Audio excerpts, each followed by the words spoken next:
Mga kahanip, ayan, nandito naman tayo sa kusina. Nagluto na naman ako ng masarap na ulam. At napaka-healthy yung ating gulay na the best na gulay sa ating mga Bisaya, ang ginataang gabi. Wow, ayan, kumukulo na, nakalagay na yan yung, nilagyan ko na yung gata. May gata na yan. Ayan, at saka nilaga ko muna bago ko nilagyan ng gata, nilaga ko muna, tapos pagkatapos ng pagkalaga at na luto na yung gabi, tinapon ko muna yung sabaw niya, at saka yung pinagpalit ko yung gata na ang pangsabaw natin. Ayan, pinakuluan ko muna, hindi ko pa nalagyan ng mga sibuyas, may tanglad. Lalagyan ko ng tanglad na kasi na siya. Ayan. Then may luya. Sunod yung sibuyas. Pinakuluan ko muna masyado ng gata para alam niyo na hindi siya makati. Para mawawala yung kati. Pwede na kasing haluin yan. Kasi kanina ko pa yan nilaga ulit sa unang gata. Then ang ating pansahog, lalagyan ko ng pritong tuna. Yan, lalagyan na natin yung ating prito.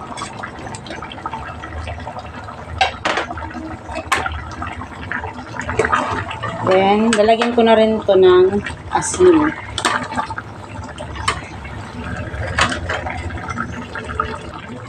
Yan yung ating asin. Yan.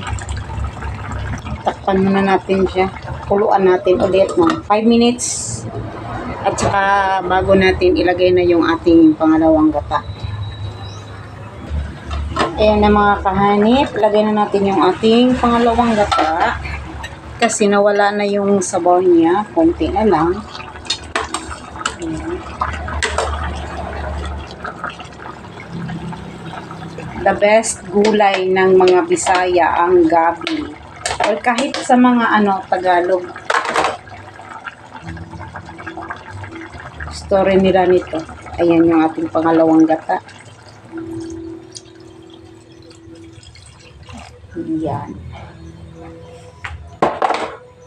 Takasan natin yung apoy para madaling kumulo. Ay, my God! Napakasarap!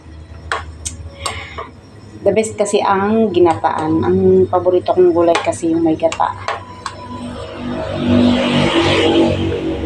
Specialty sa akin to.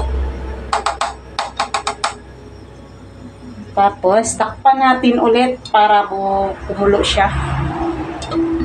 Ayan.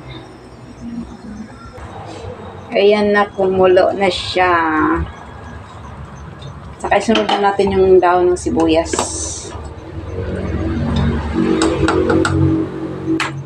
Tikman pa natin kung okay na ba ang lasa, ang timpla.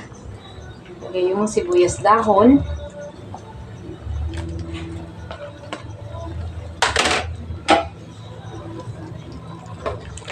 Ay, ready to eat na. Sarap talaga. Tapos yung dahon nito, hinalo ko rin. Kasi mas masarap yung may dahon. Yung iba nga, puro dahon lang ang gawin nilang gulay iluluto nila. Ang aking mahal.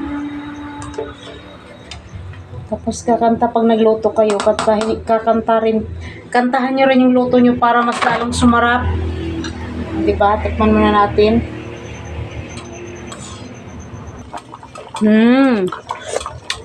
Ayan, okay na. Ayan, ready to eat na. Sa mga hindi pa nakasubscribe dyan, subscribe na para updated kayo palagi sa aking mga susunod na mga videos. Hanip OFW Mix Vlog. Ayan, bye-bye. Thank you for watching.